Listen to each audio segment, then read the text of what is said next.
todas essas pessoas que estão aí dando palpite, falando, né, combatendo o esquerdismo, né, falando contra o governo da Venezuela, falando contra Cuba, você acha que elas fizeram isso? Está brincando comigo, pô? Eu sei que não, por quê? Porque eu fiz, e levou 40 anos. Né? Ou seja, eu tive a prudência de não sair dando opiniões políticas antes de eu ter me examinado em profundidade para ver cada miúda reação minha, como ela refletia esses dados da cultura moderna, especialmente os mais recentes, que eu estou falando a partir dos anos 60. Mas esta influência, na verdade, vem muito antes dos anos 60. Eu, no meu livro, eu estudei coisas que vinham 100 anos antes dos anos 60. Mas é de apenas 100 anos de antecedência? Não, é de 400 anos. É toda a cultura moderna. Certo? Ela existe para a destruição do quê? Não propriamente do Ocidente, a noção do Ocidente só aparece depois. A destruição do cristianismo. É uma coisa muito simples. E quando eu falo toda a cultura moderna, é praticamente toda. Né? Mas toda, assim. A parte dela que chega na mídia, que chega no sistema de ensino, que chega nas artes e espetáculos. Claro que quando você vai na esfera da alta cultura, os grandes pensadores, grandes obras, não é assim. Por exemplo, Shakespeare não tem culpa nenhuma disso. Dostoiévski não tem culpa nenhuma disso. Goethe tem um pouquinho, mas Kant tem um montão. Mas, em geral, Schelling não tem culpa nenhuma disso, Leibniz não tem culpa nenhuma.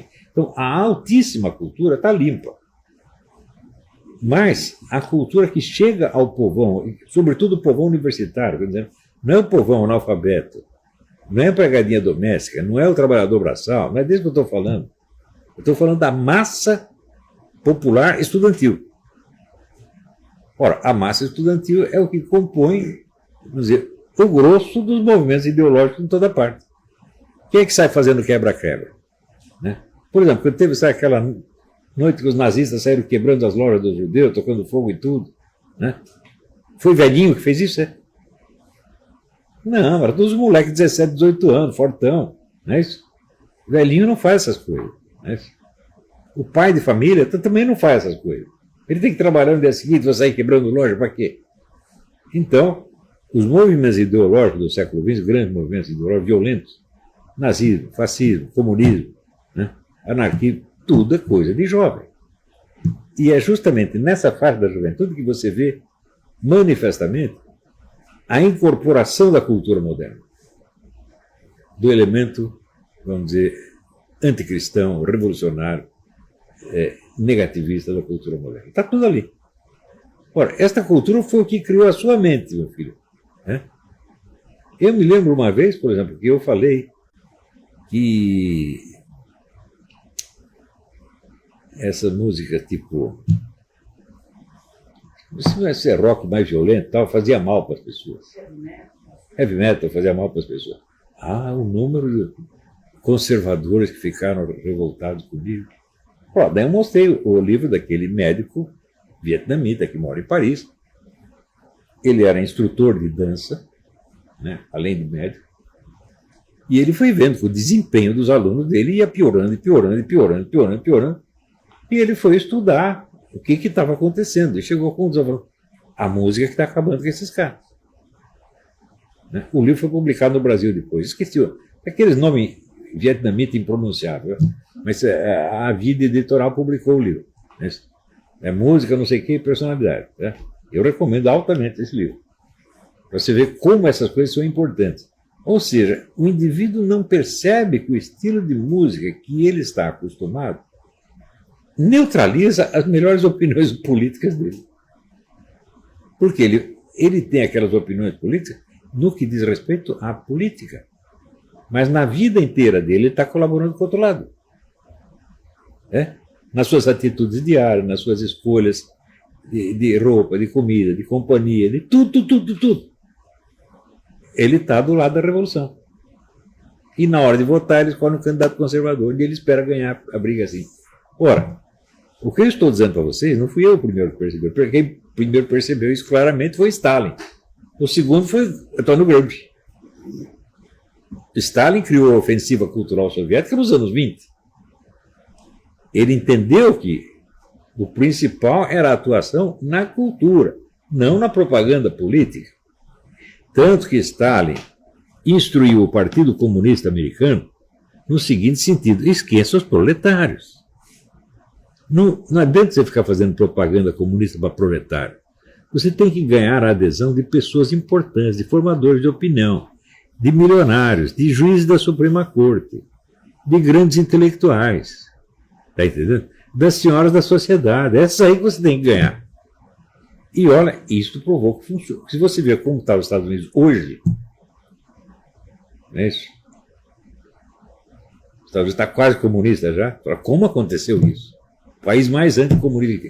Foi assim. Seguindo a fórmula do Stalin.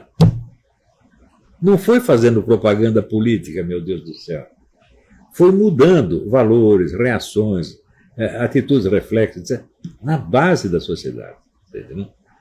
Os valores da vida cotidiana, os sentimentos básicos, as reações espontâneas. É aí que está o negócio, gente. E quando a gente fala de cultura, isto é a cultura. Está entendendo? E a cultura não é só produzir livros, dar aulas, etc. Não. É moldar personalidades desde o início. Você está entendendo? Quando você pega aqui seu Pujol. Como é que mudaram a cabeça do Pujol? Foi assim. Ele nem percebeu. Você acha que ele tem inteligência para fazer o que eu fiz? Um autoexame aprofundado, dizer como essas atitudes entraram dentro de mim sem eu perceber. 100 vidas que ele vivesse, ele não teria capacidade para fazer isso. Eu dediquei 40 anos da minha vida a esse estudo, a esse autoexame em profundidade. Por que você acha que eu fui o primeiro que conseguiu quebrar a hegemonia comunista no Brasil? Porque eu sei fazer isso. E eu sei porque eu estudei o assunto. Eu não nasci sabendo, pô. Eu fui vítima da mesma coisa. Só que quando eu percebi que eu tinha sido envolvido por esse negócio, eu tive a prudência de não sair expondo as minhas novas ideias políticas aos 20 anos de idade. Eu fiquei quietinho no meu canto. Falei, eu vou estudar. Não é só estudar, eu vou me examinar, em profundidade. Inclusive usando os métodos da psicoterapia, da psicanálise, essa coisa. Eu fiz 8 psicanálises diferentes para me ajudar nisso aí. Não porque eu estivesse interessado nela, mas estava interessado no método dela para usar numa coisa que geralmente a psicanálise não liga. Eu tenho que fazer uma psicanálise das minhas atitudes morais fundamentais. De onde que elas saíram?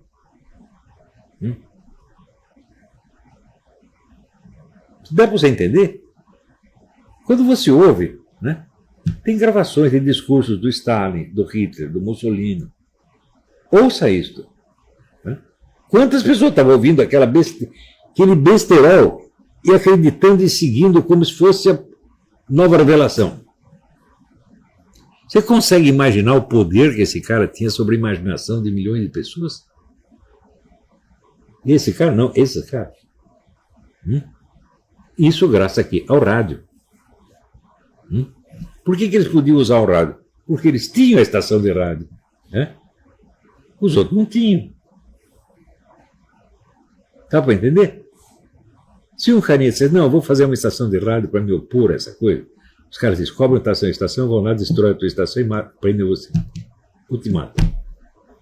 Então, só pode transmitir a mensagem do chefe. E a mensagem do chefe se propaga. Aquilo que ele disse no discurso, que emocionou tantas pessoas, vai aparecer também no cinema, no rádio, na televisão, no jornal, na história em quadrinho, em todo quanto é lugar, porra. É um negócio avassalador. Você pode se livrar disso? Pode. Mas não é tão fácil quanto você está pensando. Não é mudar de opinião política. Meu filho, você tem que se autoexaminar. Vocês entendem por quê? Que apesar de terem surgido, a partir da publicação do Imbecil Coletivo, começaram a aparecer pessoas que tinham coragem enfrentar isso. Não os comunistas diretamente, mas os petistas. Né? Primeiro que eu já achei estranho, falando, por que antipetismo e não anticomunismo? Né? Porque o pessoal pretendia, com esse antipetismo, salvar um pouco da reputação do comunismo. Não, o comunismo é inocente dos crimes do PT, imagina. Só depois é que se descobriu que o PT não estava roubando, né, para pagar a mulher, para comprar cocaína. Não, estava roubando para financiar ditaduras comunistas. Mais tarde isso ficou claro. Aí o pessoal começou a dizer, o problema não é o petismo, o problema é o comunismo. Mas, então, sem este exame em profundidade, você vai sempre acabar fazendo o que o seu inimigo quer que você faça. Por mais que você o odeie, por mais que você deseje combatê-lo. Porque a sua alma profunda ainda está regulada pelos valores dele. Está entendendo? Ou seja, é preciso fazer uma crítica aprofundada de toda a cultura moderna. Toda a cultura moderna, sobretudo a parte que se impregnou em você. Tem coisa que não entrou, que não chegou em você, mas muito chegou.